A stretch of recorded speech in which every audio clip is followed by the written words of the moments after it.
Kosolowski. I'm from right here in Thunder Bay. Been here my entire life.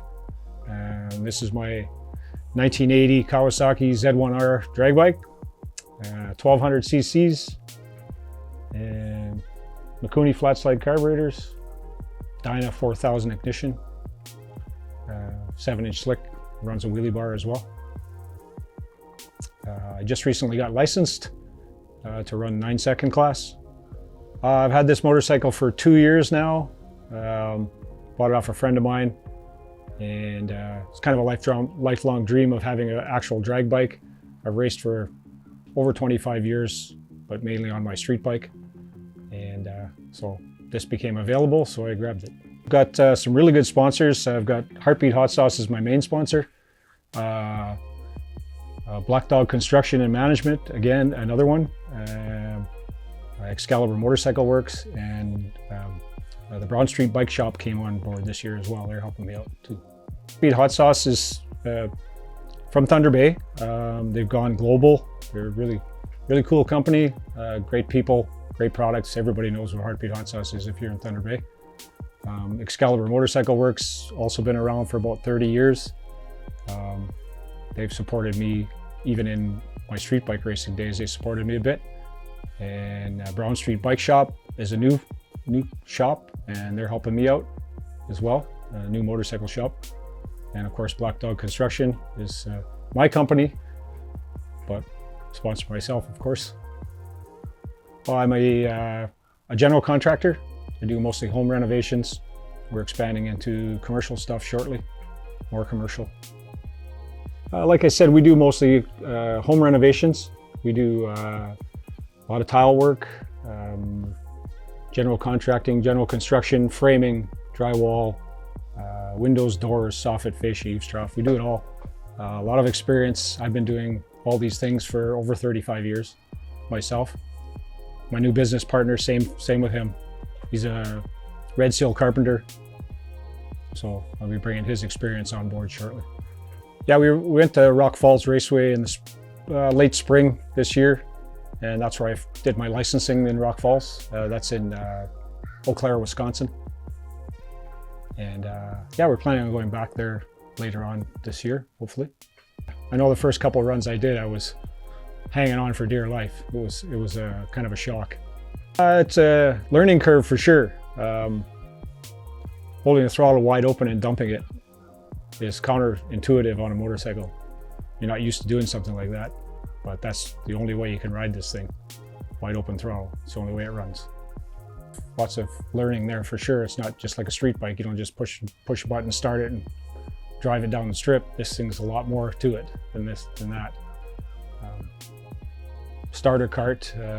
My wife starts the bike for me. I do the pass, she tows me back.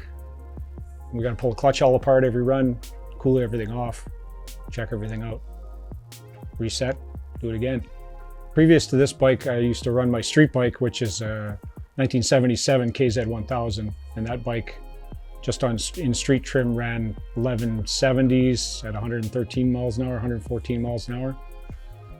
This one I've run, my best is 970 at 137 miles an hour, but it's capable of low nines for sure. It has no charging system on it. It has no electric starter. So we start it with two 24-volt batteries in a car starter that plugs into the side of the engine. Small motorcycle batteries just don't have the power. This thing's about 16-to-1 compression, so it doesn't turn over too easily. And a lot of spring pressure, the big cams and big springs, so makes it tough to start. So it's the only way to start it now is with a starter cart. We did dyno it a couple of times at the Brown Street Bike Shop, but I was having some technical issues with it. It was hitting the rev limiter and wouldn't rev out. So it made about 105 horsepower at that time, but that was only at 7,000 RPM. So got another 4,000 to go before redline. So I'm guessing around 130 horsepower. Yeah, with a motorcycle, I'm a big car guy as well, but with motorcycles, that's my main passion. With motorcycles, it's a lot less expensive to go fast. You can go and buy a production motorcycle and run in the nines right off in full street trim. I could have done that as well, but I like the vintage stuff, so that's why I'm doing this. But yeah, that's my main reason for riding motorcycles, is just my passion for them, and it's a lot cheaper to go fast. As far as Terrace Bay goes, I've been racing there since the beginning, since the first event. I think I've missed a few, but I've hit most of them. And it's funny because somebody posted a video that somebody had taken from the first event, and there I am on that street bike running down the track on that first Saturday, or Friday, sorry.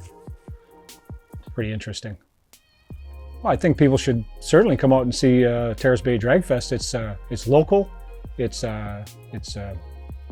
low pressure. You know practically everybody there. Show up, all your friends are there. Friends and family can come and watch, supporting a good cause.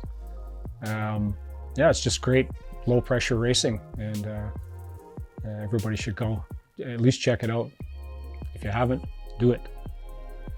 Yeah, if you just want to come out and spectate, it's a great place to get your feet wet in drag racing. You get to see me run this in the low 9s, I hope, fingers crossed.